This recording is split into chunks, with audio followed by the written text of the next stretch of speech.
Vous vouliez poser des questions à propos du Polisario et nous engageons la dernière partie de cette émission. Oui, bonjour Majesté. À propos du Sahara, vous n'avez pas l'impression que la guerre du Sahara se rapproche de plus en plus de l'Algérie, du côté de Tindouf? Les derniers affrontements entre le Polisario et votre armée du côté de Zag donnent l'impression que la situation devient extrêmement grave. Dites-moi non, j'ai l'impression que vous avez de plus en plus la tripe saharienne. Vous n'aimez poser que des questions sur le Sahara. Bon. Majesté, je vous pose. Mais il est bien renseigné. Non, mais surtout, il est né chez nous. Il ne faut pas l'oublier. Ça n'empêche pas d'être objectif. Alors, je voudrais vous tranquilliser. La guerre, effectivement, monte vers le nord parce que, tout simplement, cela prouve que sur le nouveau territoire qui est revenu au Maroc, l'impossibilité pour le Polisario de se déployer ou d'avoir une logistique régulière. Il est donc allé choisir la vallée de l'Ouadra qui constituait l'ancienne frontière entre l'ancien Maroc et le nouveau Maroc.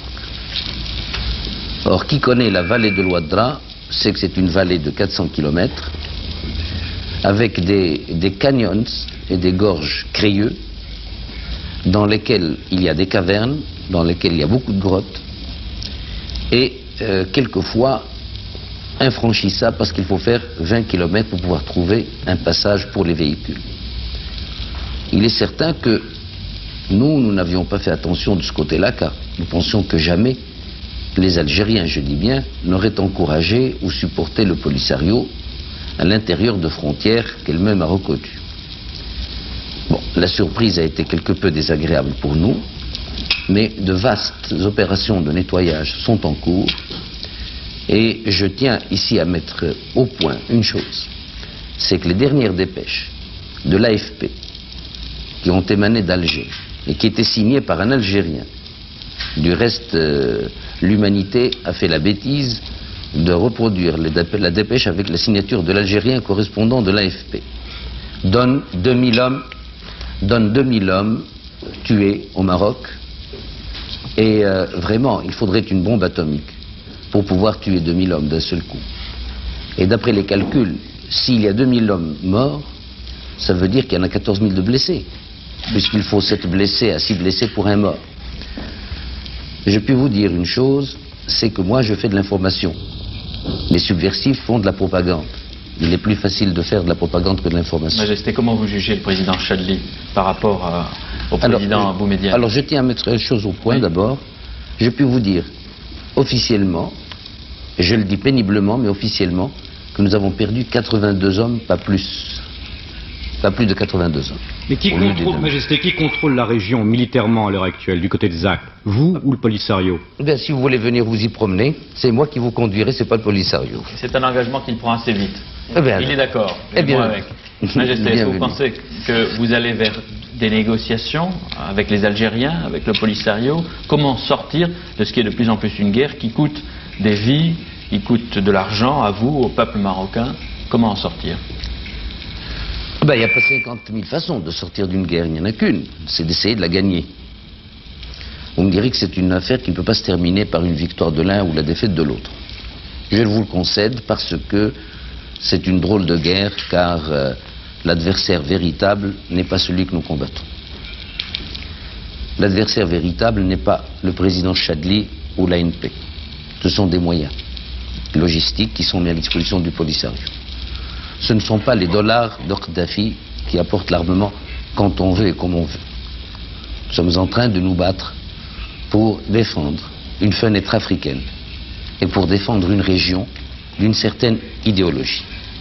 Et il est inimaginable que le Maroc puisse à la fois faire la jonction par le tunnel de Gibraltar entre l'Europe et l'Afrique et à la fois accepter d'être colonisé intellectuellement et politiquement.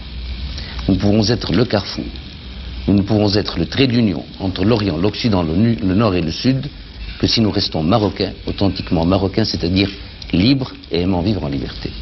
Voilà la véritable guerre que nous menons. Ça implique une victoire, et s'il n'y a pas de victoire, une longue guerre. Oui. On attend de l'avoir. Oui. Et vous y êtes prêt? Moi, que voulez-vous, je ne puis... Quel est mon rôle au Maroc? Mon rôle constitutionnel et traditionnel et historique, c'est de satisfaire à moindre prix et le plus tôt possible toutes les aspirations de mon peuple. Or, le Sahara, la réunification de la nation, c'est l'aspiration constante de mon peuple. Je ne peux donc pas aller à contre-courant. Mon rôle consiste à la satisfaire au moindre prix et dans les meilleures conditions. Et est-ce qu'ici vous avez obtenu en France soit une médiation française, soit une neutralité française, soit des armes et une neutralité? Nous avons dès le départ obtenu de la part du gouvernement français une neutralité, du reste qui n'est pas une neutralité dans ce sens que la France n'est pas concernée par cette affaire. Elle n'a jamais colonisé ni occupé cette partie du Sahara.